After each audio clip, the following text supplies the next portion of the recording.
Cancer, as I told you before, my sister died of cancer. Of course, I've worked in medicine for 30 years, so watched hundreds of people die of this stuff.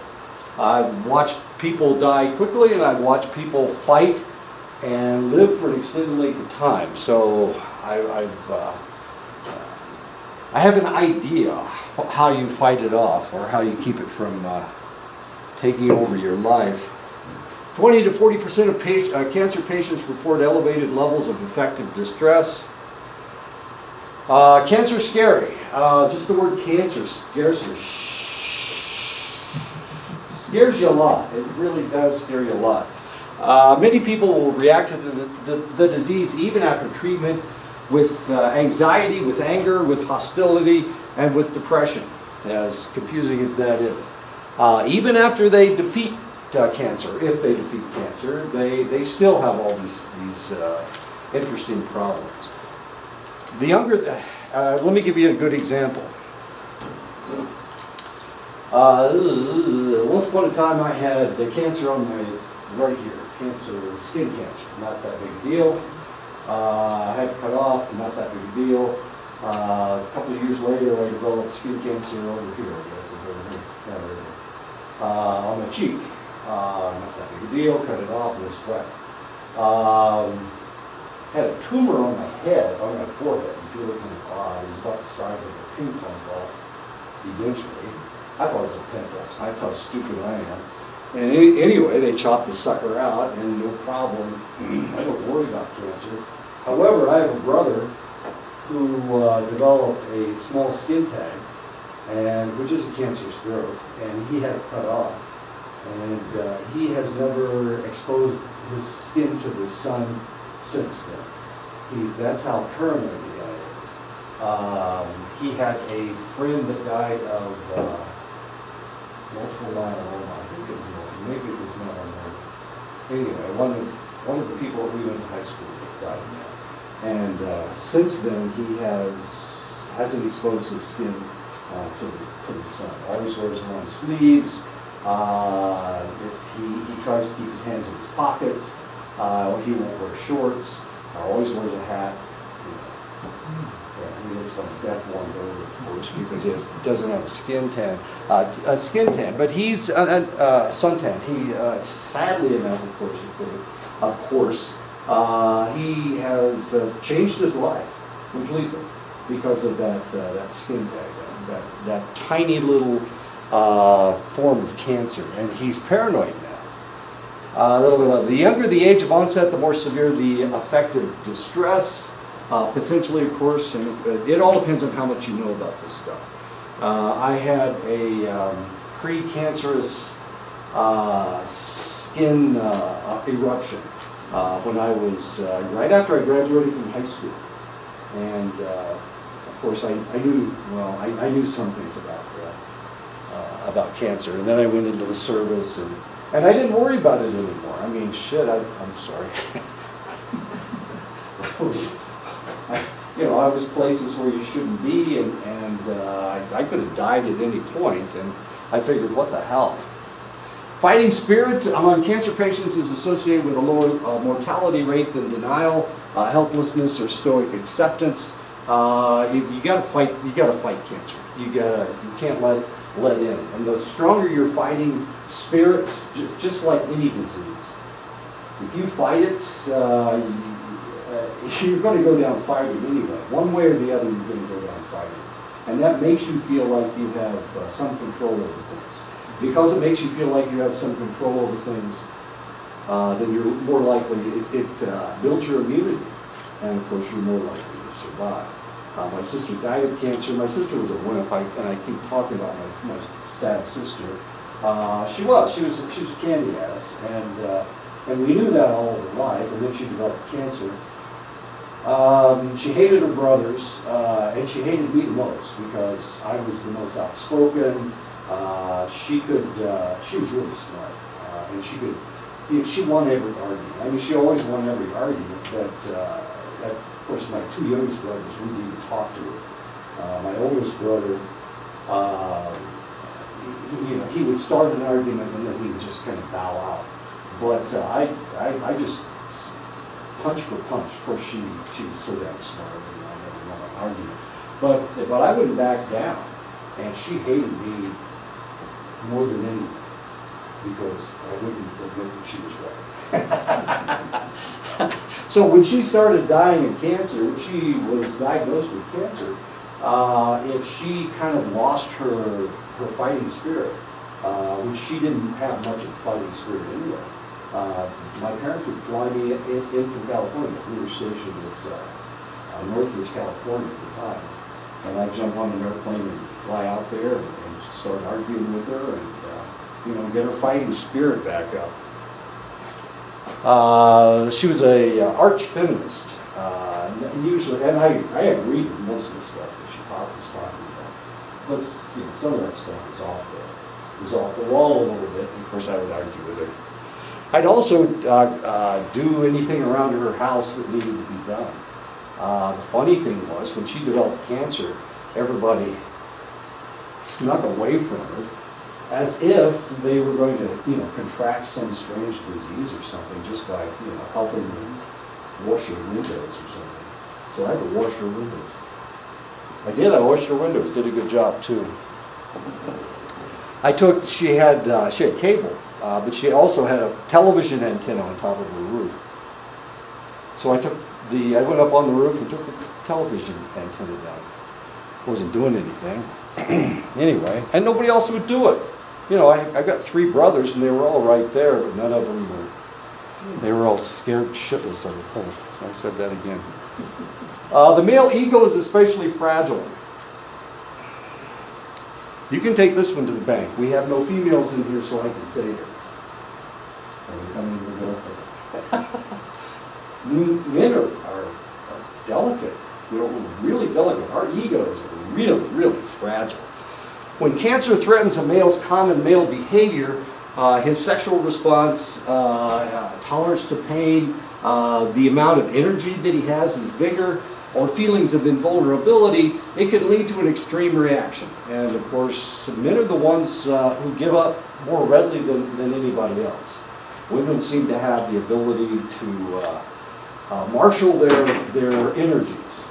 But men, I don't know, there's something wrong with men. Men are just fragile, we're delicate sometimes. If you know that you're delicate, and if you know that you're fragile, you can fight it off. Because if you act fragile and you act delicate, of course that doesn't look good as far as your vigor is concerned. Cancer-related masculine threat encompasses common symptoms associated with prostate cancer treatment, which threatens masculine self-image. There's 3 different types of prostate treatments, and all of them are fairly devastating as far as sex is concerned. They can go in and they can take out your prostate gland.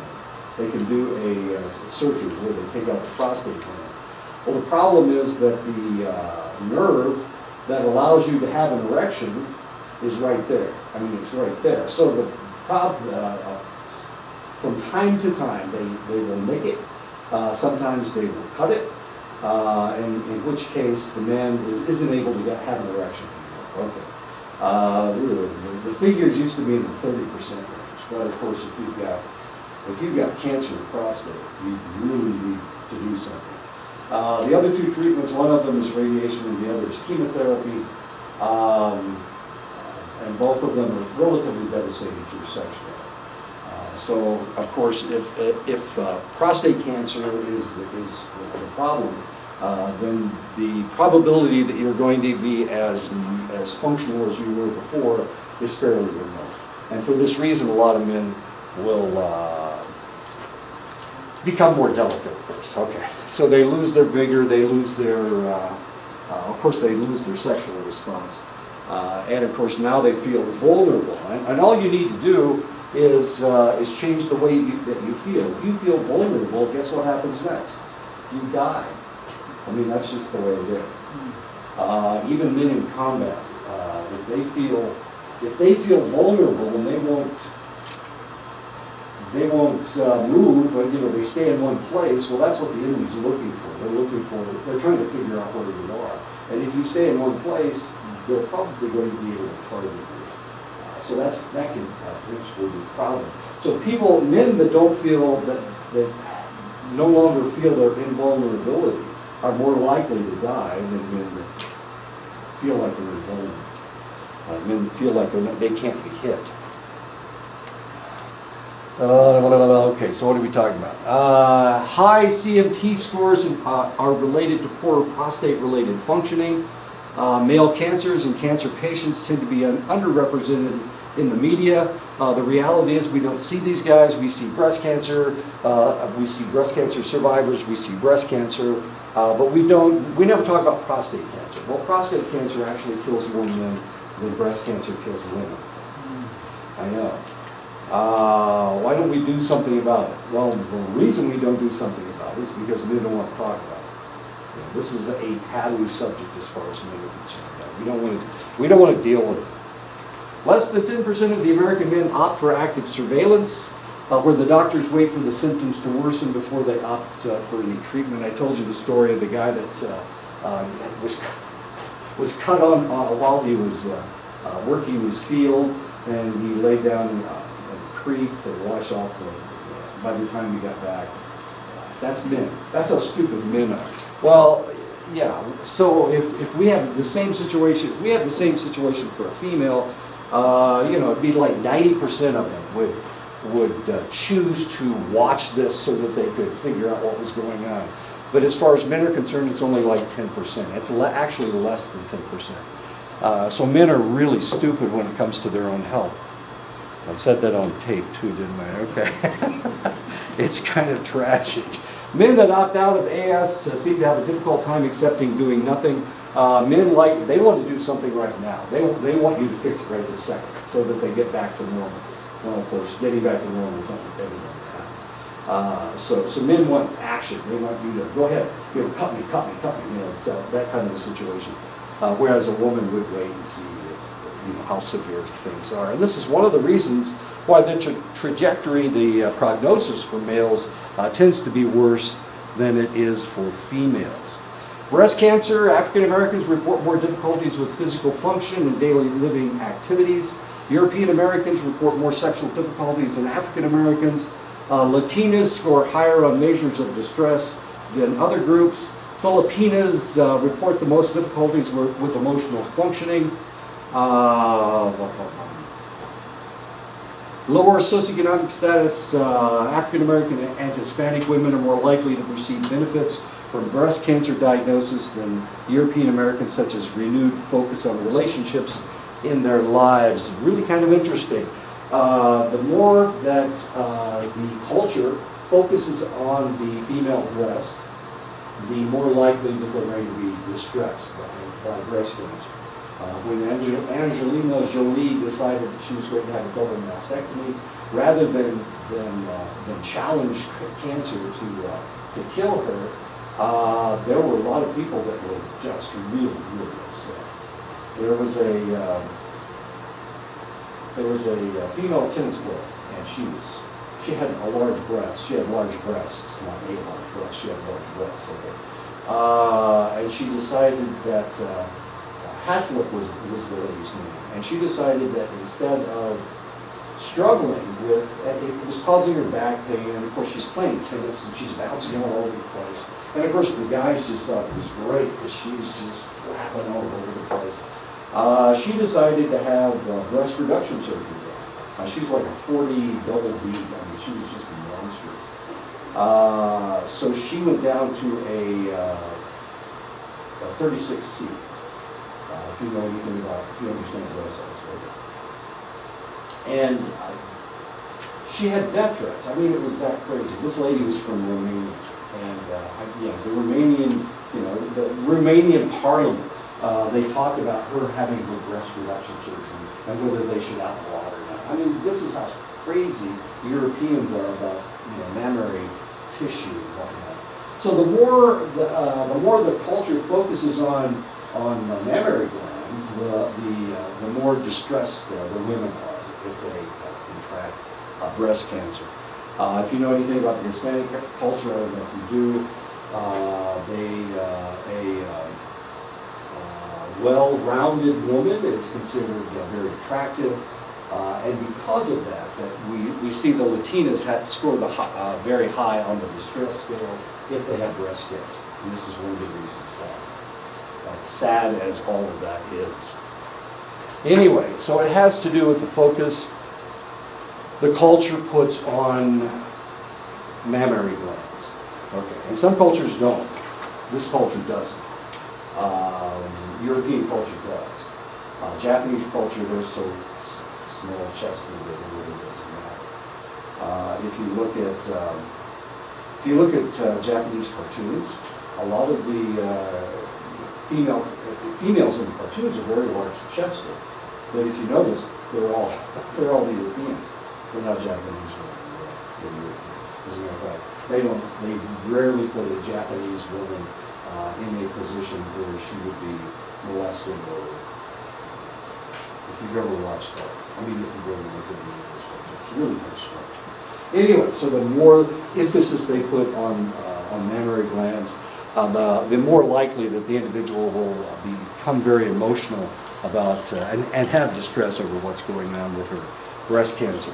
The idea that people can overcome challenges to experience a more hearty state is relatively new in health and disease research.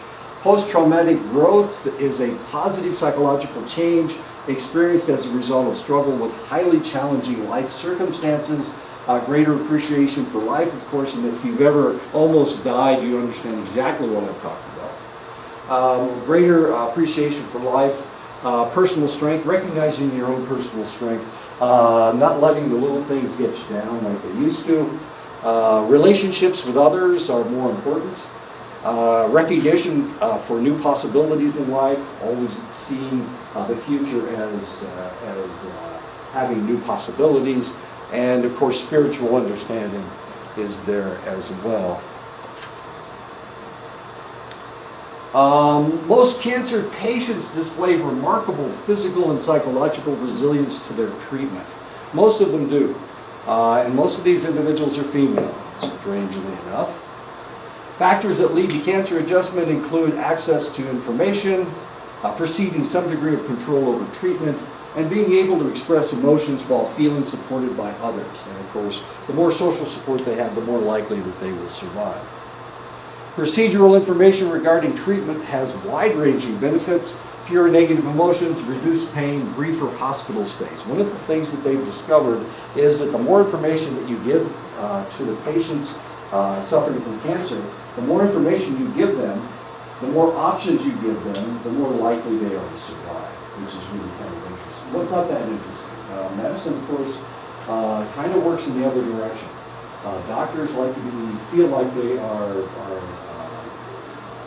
demigods or something. They like to think that they're more godlike than anything else. They hate to be argued with. They hate to be told no. But of course, if we're dealing with oncology, the study of cancers, then the less you act like a god, the more patients you're going to actually save. Okay. Emotional disclosure is associated with better prognosis. Behavioral and psychosocial interventions may lower stress hormone levels, improve immune function. And of course, when my sister was sick, my parents were there the whole time, which is really kind of tragic if you think about it, because here's my poor mother is like 89 years old, my dad's 85 years old.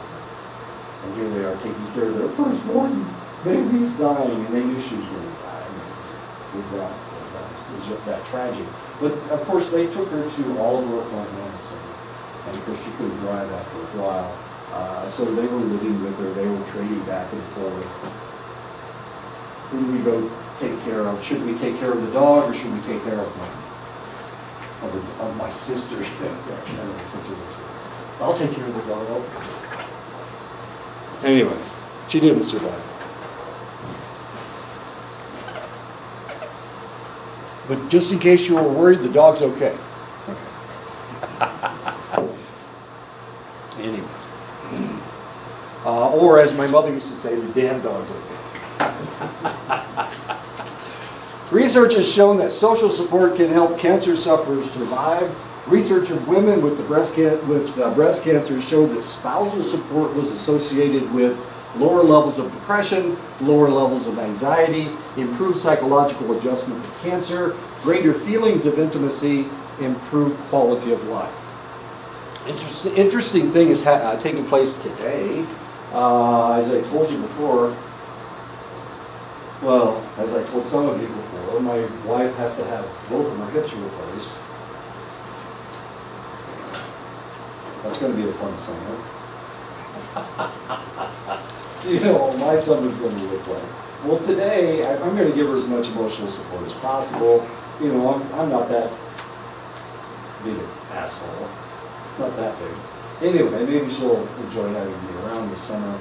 She's going to have one of them done right after, let's see, what happens? I get out of here on the 18th, 19th, 17th, 18th. Okay. Yeah, I get out of here on the 18th. So I should get home on the 20th. And she goes into surgery on the 23rd. So she's going to have one done on the 23rd. She'll probably stay in the hospital for two to 4 days, as long as there's no complications. And then she's going to come home and we'll be rehabbing and whatnot. It's going to be a mess. She certainly can't walk up the stairs, and that's going to be the problem. And of course, we have an old Victorian home that's 4 stories. Of course we do. Of course we do. So my wife has to go up the stairs one way or the other, unfortunately. But once she gets into the house, she'll be put primarily in one room. So that's, you know, and it is kind of depressing. I mean, you lose your hips. You have your hip joints replaced, is that good what's happening? Okay. Then she's going to have the second surgery about 5 weeks later for her other hip. But today she's out car shopping because the car she has right now is not hip friendly, and she really needs to needs to find a car that she will be able to get into afterwards. So she's out car shopping today. She wants an orange car. Good luck there. I tried to call her earlier and she wouldn't answer the phone. She's probably driving a VW or something. So we'll see what happens. We have dogs, so she has to transport the dogs. That's one of the things we have to think about. What else do we have to think about? That's it. And the snow. I mean, the snow in the wintertime. So we've got snow, we've got dogs, and that's about it. Hopefully there will be no problems. She's probably going to have the second surgery at the beginning of July, which will give me about 5 weeks to get it recovered before I have to come back out here, and we'll see what happens. But I'll give her as much support as possible, and of course, she's going to car shopping today. And car shopping is not that unpleasant, is it? Is it? It's kind of fun, isn't it? Taking a new car, they always smell so good. Oh, they smell good. So we'll see what happens. Right now she's got a Honda Element, and the seat's like right here, you know.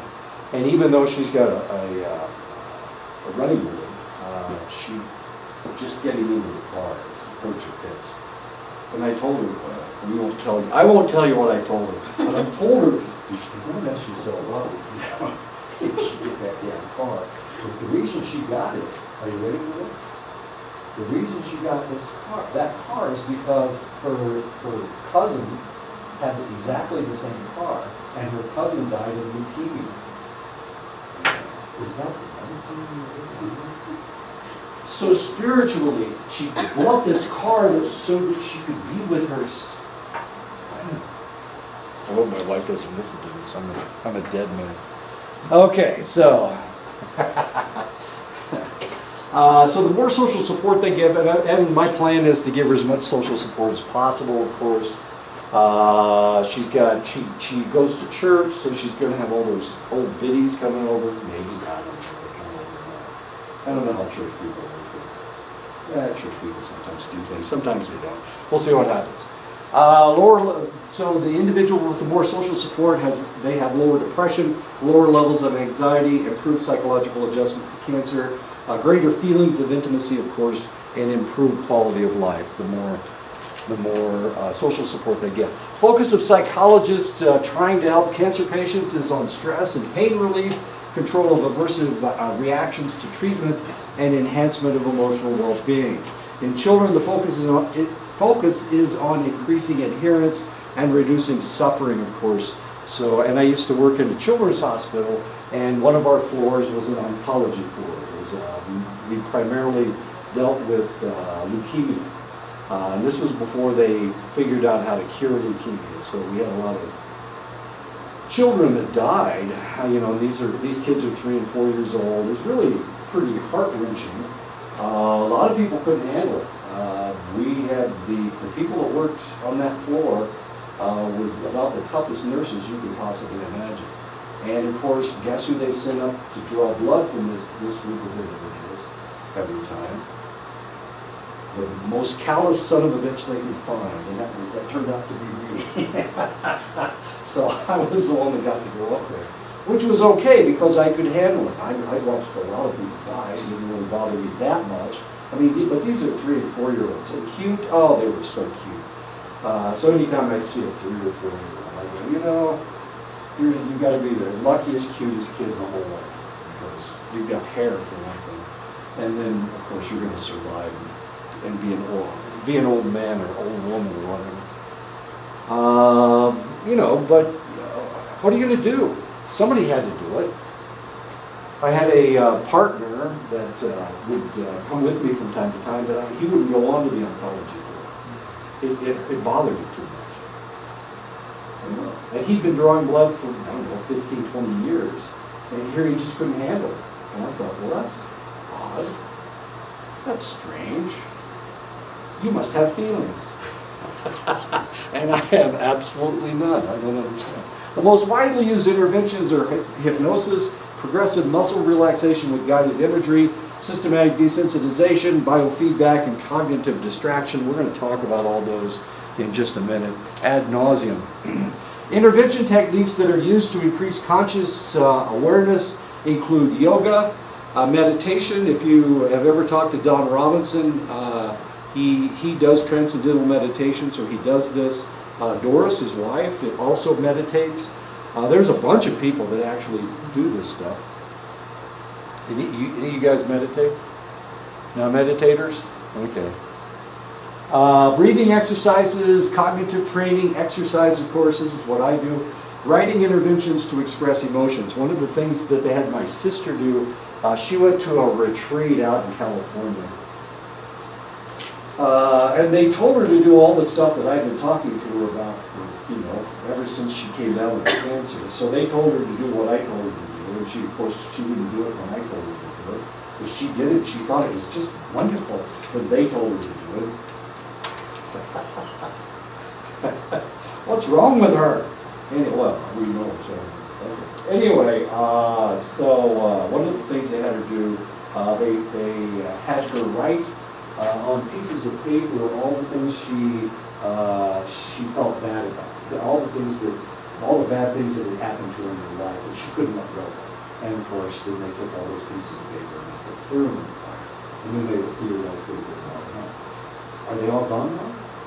Oh no, they're not gone. What are they talking about? You're going to burn a piece of paper and you know this thing that happened to you when you were 15 all of a sudden disappears? Do they think she's stupid? Well, she was. She thought, oh, it all went away. Yeah, right. Anyway, so she tried most of these things. Yoga and meditation she tried. She didn't like meditation. She thought it was, you know, she reads books. She reads a lot of books. So, you know, when you read, you kind of meditate anyway.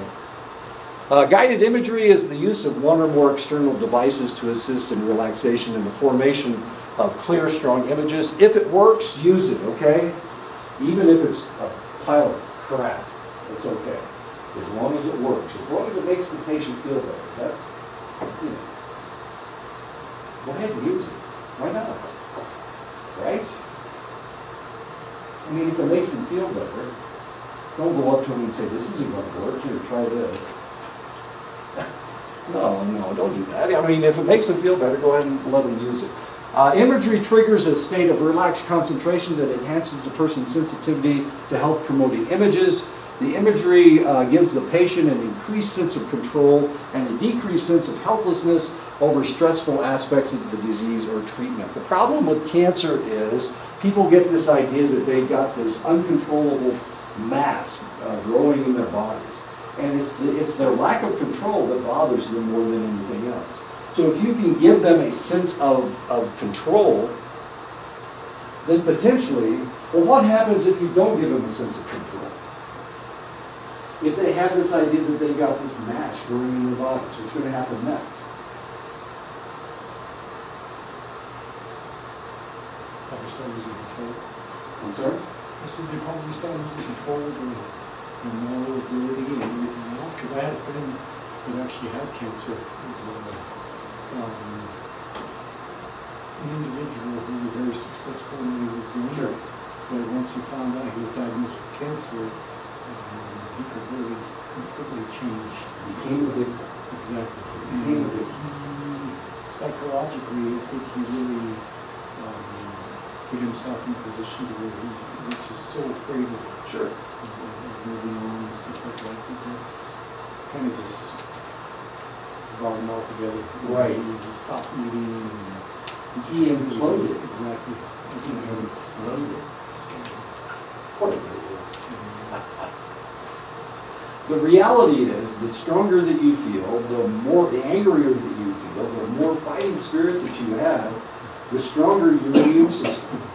If you feel victimized, if you feel like you have no control, that lowers your immune capability. And these are the individuals that die really fast.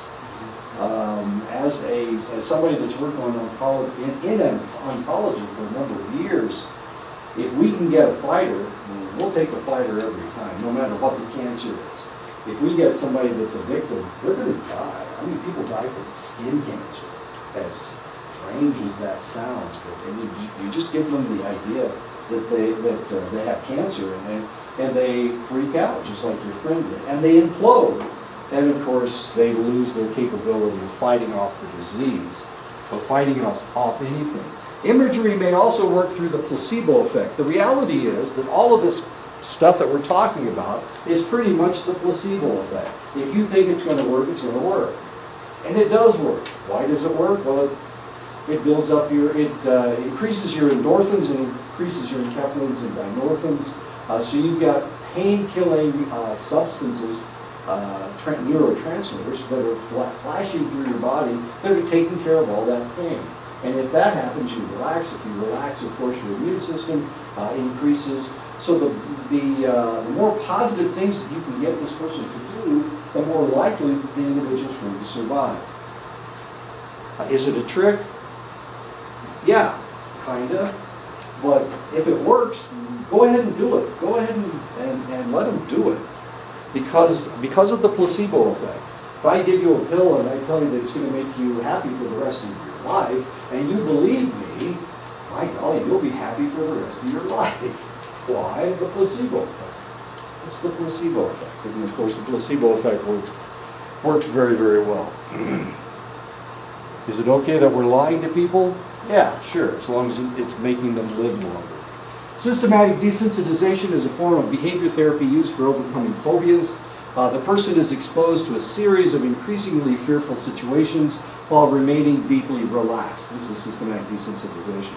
It is used to counter classically conditioned side effects of chemotherapy, and that is the end of chapter whatever that is. Okay, cancer. We talked about cancer. Now we're going to talk about sexually transmitted diseases. One of my favorite topics.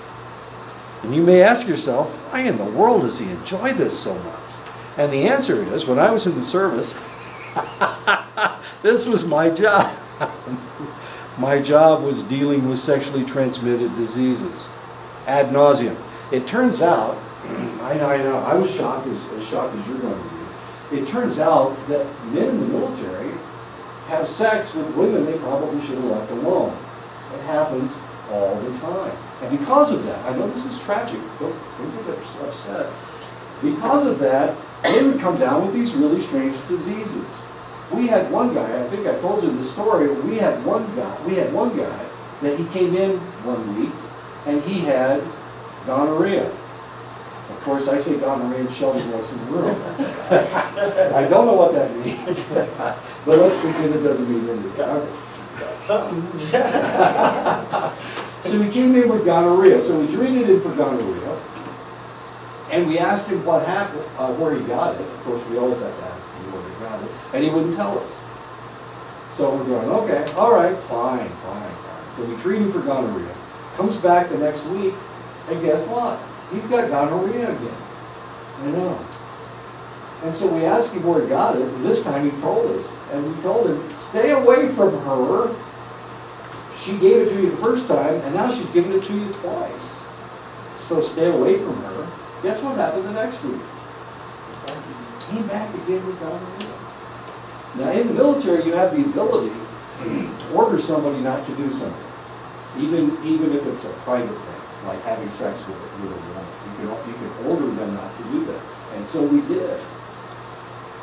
And we told him, if you come in with this again, we're going to charge you with destruction of government property, because you are government property and you're destroying yourself by having sex with this woman. But guess what happened the next week? He came in again, and we wrote him up, and he lost a stripe. He's getting less money now because he wouldn't stop having sex with a woman. And it would be a happy story if I could stop right now, but I can't. About 2 weeks later, he came in again, and he had gonorrhea again. Anyway, I know. I was as shocked as you are that military people do things like have sex with interesting women. But that's the way it works. They really do. And that was my job. My job was to detect what they had and to treat it. Well, I didn't treat it. Somebody else treated it usually. Sometimes I treated it. I didn't like to. I didn't want to. How do you treat it? You have to give them penicillin. Mega doses of penicillin. 1.2 million units. I know. That's a lot. Well, about 5 cc's of penicillin is 600,000 units. And we had to give them 1.2 million units. That's why it was so bizarre that this guy kept coming in every week. I mean, the penicillin should have still been in the system, but it wasn't. It was gone. Okay, we're going to talk about sexually transmitted infections, and I'm going to laugh about it because, well, I've been laughing about it for the last 50 years. And you guys can take this as seriously as you like. Sexually transmitted infections are infections that are spread primarily through person-to-person sexual contact. What type of sexual contact? It all depends on the two people. I can't tell you what kind they're going to have. But all kinds will give you, any kind of sexual contact usually will give you, can potentially give you an STI. AIDS, the acquired immunodeficiency virus, is a life-threatening disease caused by the human immunodeficiency virus, or HIV. Now, sadly enough, I have a lot of experience with this stuff. I was working in medicine in 1980 when this stuff first hit the United States. And unfortunately, it changed everything in medicine. Before HIV, the only thing that you could get was syphilis. So if you're messing with somebody that's got a disease, then syphilis is the only disease that is bloodborne. So that's the only thing that we ever worried about. So working with in the emergency room, I'd get blood splashed on my outfit. I'd get on my lab coat. I'd get my blood. My hands were all bloody. I would palpate with it with my finger. After the AIDS epidemic, I had to wear rubber gloves.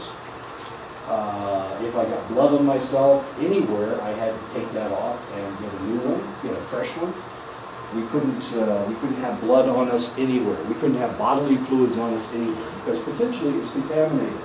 Before that, I'll tell you what, you would go home from the emergency room, and the more blood you had splashed all over you, the prouder you were of yourself because it showed that you did a lot of work.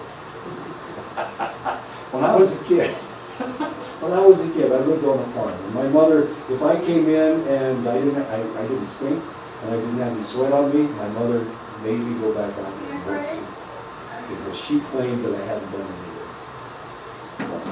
And I had. Well, no, I hadn't. That's why I didn't have any sweat on me. Anyway, all right, so we're talking about the human immunodeficiency virus. I have intimate contact, I have had intimate contact with this, mainly because in the 1980s, we didn't know what it was. We had no clue, and it scared the holy hell out of everybody, as you can imagine. Because here's this disease, it's killing people, and we don't even know whether it's a virus or a bacteria. So everybody was just scared to death. I mean, we had protocols that came down instantaneously as soon as they discovered that there was a disease that was killing people in New York City and in San Francisco. That's what happened. It was in the gay community. But that doesn't really mean anything. Does that mean it's only in the gay community?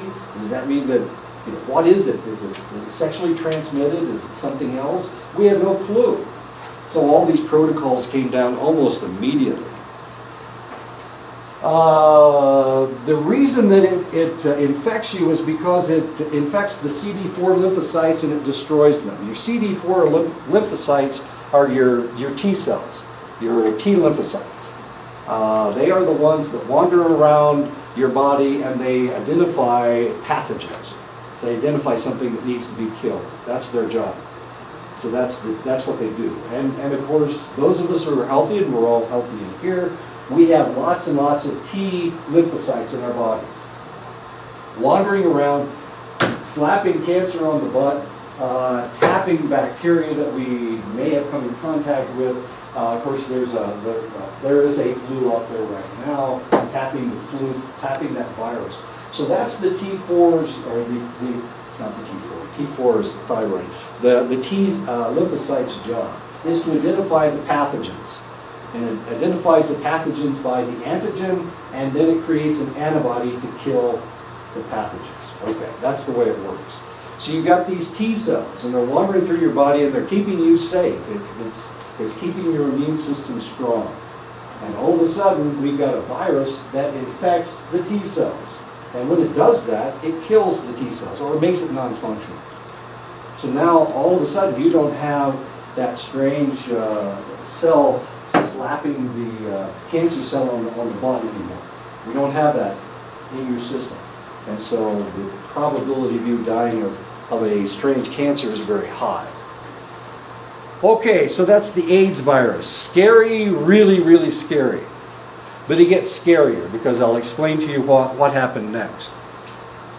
And I just told you what happened. It replaces the DNA in your T cell with its RNA, and then it makes that cell non-functional. That cell can no longer tell the difference between all your cells and the HIV virus. So it doesn't kill them.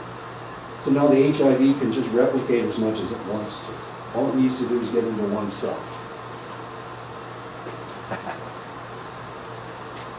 On November 7th, 1991, NBA superstar Earvin Magic Johnson stunned the world by announcing that he was HIV positive. I remember this day like it was yesterday afternoon. I really do. First person that called him on the phone was Larry Bird, his buddy Larry Bird. Because Johnson's of his fame and the esteem and affection that his fans felt for him, this statement was a major factor in increased AIDS awareness and removal of the stigma associated with the disease, both in the United States and around the world. Okay, so the AIDS virus hits in 1980. The President of the United States is Ronald Reagan. Ronald Reagan is a Republican president. The conservatives do not want to even think about this. First of all, they didn't want to spend the money to do anything about the AIDS epidemic, which hadn't even been identified yet. So Reagan ignored the fact that all of these people were dying. And then, of course, the evangelists decided, these right-wing evangelists decided that it was the punishment for being gay, because it was almost all gay men that were dying of AIDS, almost exclusively. So they decided that it was God's way of punishing homosexuality, as strange as that may seem. And you didn't go through this, so you don't remember how serious all this stuff was. But here I was working in a hospital in Omaha, Nebraska, I was dealing with this on a daily basis, and the President of the United States is pretending nothing's going on. So one of the realities of the world is that we are the ones with all the money. We're Americans. We've got lots and lots of money. And the Americans were pretending that AIDS didn't exist. We had all these gay men dying in New York. We had all these gay men dying in San Francisco. We had gay men dying in Paris. We had gay men dying in Berlin. We had them dying in London. We had them dying all over the world. And the President of the United States is pretending that this is not something that's really serious. First of all, we didn't know what it was. And second of all, we didn't know how to identify it. And that scared the crap out of us. If you remember a couple of years ago, the Zika virus started killing off babies. But we knew what it was. We already knew that it was the Zika virus. We had already seen it before. So it didn't scare us nearly as much. It scared us enough, but this was something that we had never seen before. So it was really, really, really scary. Because of the religious right, and because of all the things that they were saying about AIDS, and the fact that it was punishment from God, there was a lot of things that didn't happen. And because of that, it became stigmatized. It became stigmatized as a disease of gay men. And gay women were dying. Heterosexual people weren't dying yet. But of course, then it all kind of rolled into itself. The gay men were using needles. They were injecting themselves with drugs. And then they were sharing their needles, and then the guys that they shared them with, or the young ladies that they shared them with, were coming down with the disease. They were having sex with females, and the females were coming down with the AIDS virus. What time is it? Okay. Okay, we have to do something. We're going to stop right here, and we're going to take a survey. Unless you've already taken the survey. Have you taken the survey? Not yet. Okay. This is your chance to All right. take the survey.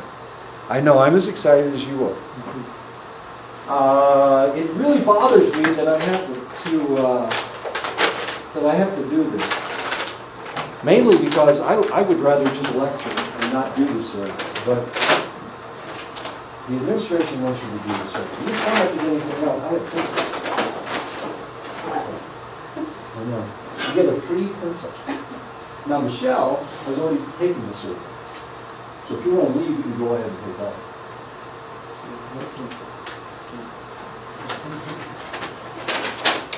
I'm as jealous as I think.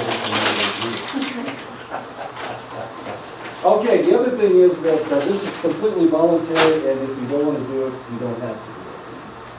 That's the other thing. There you go. You know, I don't know. Unless you get one of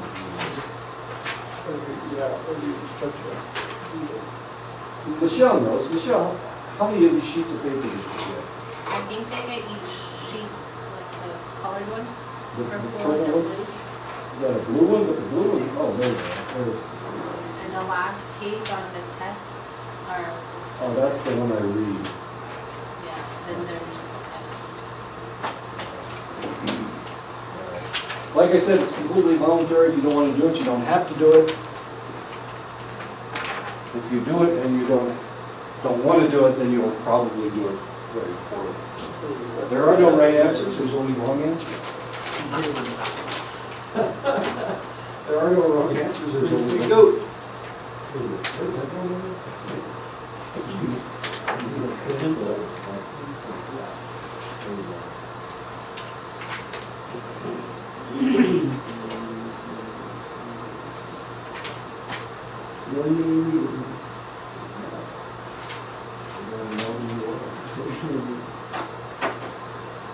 Well, of course I'm supposed to read this. Good morning. My name is Name.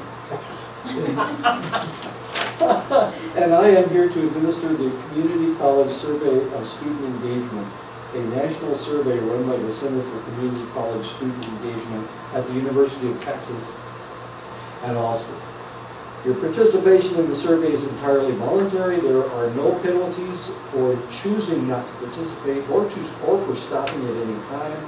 Whether you participate and how you answer will not affect your reputation at our college in any way, but the information you provide will help us improve programs and services for students at the college. If you are under the age of 18 or have already taken the survey in another class, don't do it again. It's in bold, that's why it's in. However, please stay in the classroom during administration. I don't know why they want you to stay in the classroom. Turn to page 7 of the survey and show students the colored special focus item sheet. Open your survey to page 7, record your answers for the special focus item here in the box. Remain on page 7, show the students the program code sheet. Under the additional items box, you have asked for your program, major, or pathway of study. Turn to the final page of the survey. The final page of the survey asks for your student identification number. Providing your student identification number is optional but helpful. If you choose to enter your college-provided student identification number here, not your social security number, rest assured that your responses are confidential. Please use a number 2 pencil. I guess I should have read this. Have fun. If it's not fun for you, then I'm so sorry. I need to do